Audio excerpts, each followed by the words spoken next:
देश मोहब्बत, इज्जत और भाईचारे से प्रगति कर सकता है।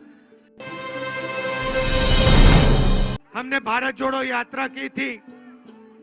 बीजेपी आरएसएस के लोग देश में 24 घंटा नफरत और हिंसा फैलाने की काम करते हैं। मीडिया का पूरा कंट्रोल है। तो हमने सोचा कि हम कन्याकुमारी से कश्मीर 4000 किलोमीटर चल के देश को मोहब्बत का मैसेज दें। और पिछली यात्रा में हमने एक नारा दिया, नफरत के बाजार में मोहब्बत की दुकान खोलनी है।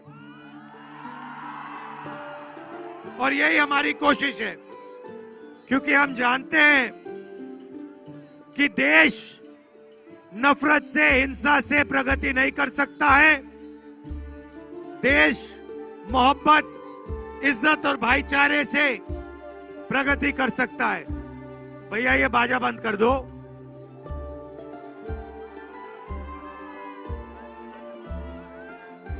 अब क्या करें?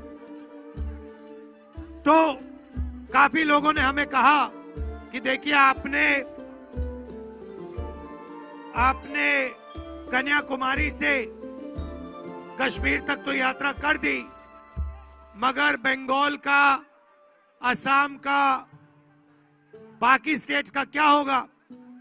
और उन्होंने हमें कहा कि देखिए आपको मणिपुर से महाराष्ट्र की भी भारत जोड़ो यात्रा करनी चाहिए। और बिल्कुल सही बात थी, सही सोच थी।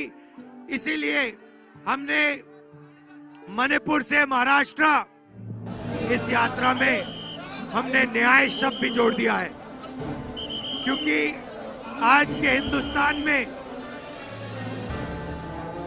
अलग अलग तरीके के अन्याय हो रहे हैं। किसी भी स्टेट में चले जाइए, किसी भी युवा से पूछ लीजिए, वो आपको बताएगा कि जितनी बेरोजगारी आज हिंदुस्तान में है वो पिछले 40-50 साल से नहीं हुई है। सही बात है। आर्थिक अन्याय, सामाजिक अन्याय, महिलाओं के खिलाफ अन्याय, किसानों के खिलाफ अन्याय, मजदूरों के खिलाफ अन्याय, अलग तरीके का अन्याय नरेंद्र मोदी की सरकार कर रही है। किसानों के साथ आपने देखा, पूरे देश के किसान खड़े हो गए। नरेंद्र मोदी जी अपने काले कानून लाए थे, जो किसान का है उन्होंने वो छीनने की कोशिश की।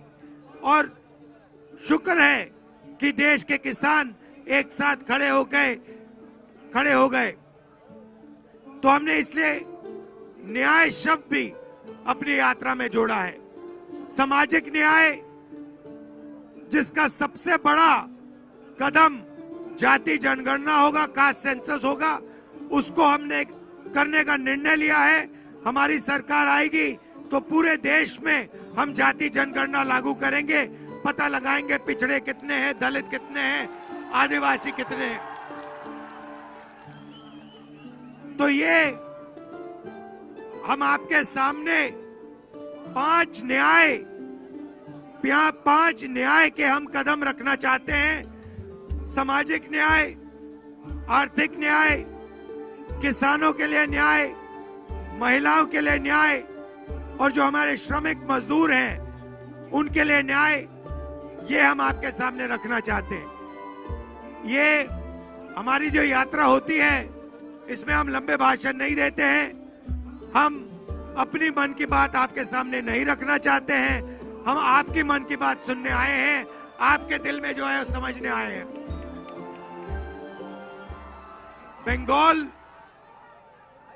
बंगाल देखिए, ये आज देश में विचारधारा की लड़ाई चल रही है। एक तरफ नफरत और हिंसा की विचारधारा, और दूसरी तरफ मोहब्बत, इस साइड हो जाता हूं, दूसरी तरफ मोहब्बत, भाईचारे की विचारधारा। और मैं बंगाल के हर नागरिक से कहना चाहता हूं आप लोग देश को रास्ता दिखाते हो, आप इंटेलेक्चुअल लोग हो और बंगाल से बड़े बड़े इंटेलेक्चुअल्स आए हैं, रविंद्रनाथ टैगोर जी आए हैं, अमर्त्य सेन जी आए हैं, आपको सबसे ज्यादा नोबेल प्राइज मिले हैं, तो आपकी जिम्मेदारी बनती है।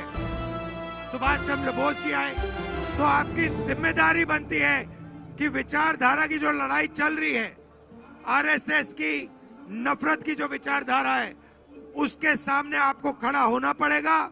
एक साथ खड़ा होकर आपको इस विचारधारा के खिलाफ लड़ना होगा।